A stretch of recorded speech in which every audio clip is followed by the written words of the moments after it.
objet nombre SCP-37. Étoile naine. Classe Euclide. Procédure de confinement spéciale. SCP-37 est magnétiquement contenu dans le site 32. Il est installé dans une pièce souterraine composée d'un polymère conducteur de chaleur et résistant aux radiations et dénué de toute l'atmosphère. Si le risque d'une brèche de confinement est détecté, le système d'urgence va générer un plasma composé d'argon jusqu'à ce que la faille soit réparée. Le personnel habilité à réparer les murs et l'enceinte de confinement doit porter une combinaison protégeant de la chaleur fournie par le personnel du site. Dans l'éventualité d'un donné supprimé. Description: SCP-37 a été découvert en 19 au-dessus de la mer de Beaufort près du pôle Nord.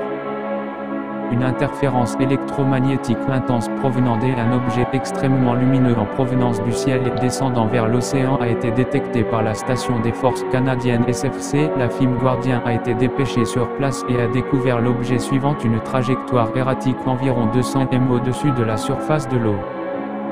Une fois que des procédures de confinement ont été mises au point, l'objet a été transporté au site 32 pour étude. SCP-37 est apparemment une étoile d'exactement 5 cm de diamètre, avec une luminosité d'environ un astérisque dit 12 fois celle de notre Soleil et une température de surface d'environ 5000 K déterminée par analyse UV. L'âge et l'origine de SCP-37 sont actuellement inconnus, mais son activité nucléaire est étroitement surveillée car elle pourrait présenter des irrégularités dangereuses. L'analyse spectrale et la comparaison avec les corps célestes connus suggèrent qu'il s'agit d'un type en dehors de sa taille inhabituelle d'étoile qui va subir une transition en géante rouge, mais on ne sait pas si les théories établies de formation d'étoiles et de vieillissement s'y appliquent.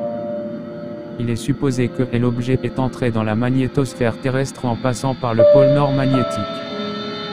Le confinement et le transport de SCP-37 ont été réalisés par l'utilisation d'électroaimants puissants sur lesquels l'artefact s'est aligné suivant son champ magnétique. Jusqu'à maintenant, le principal défi au confinement a été ses puissantes émissions électromagnétiques qui sont assez intenses pour être vues à l'œil nu depuis l'orbite terrestre haute.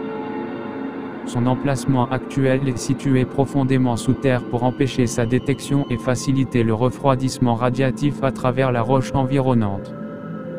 En effet, l'ensemble de l'installation et le volume environnant de la croûte terrestre agissent comme un dissipateur de chaleur géant.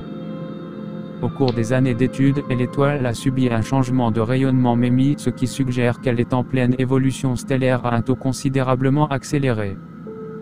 Si les modèles stellaires standards sont appliqués pour SCP-37, ceci aboutira bientôt à une augmentation du rayon de l'étoile qui sera multiplié par 100 à 300. Des éventualités de mesures de confinement de secours sont préparées pour ce cas.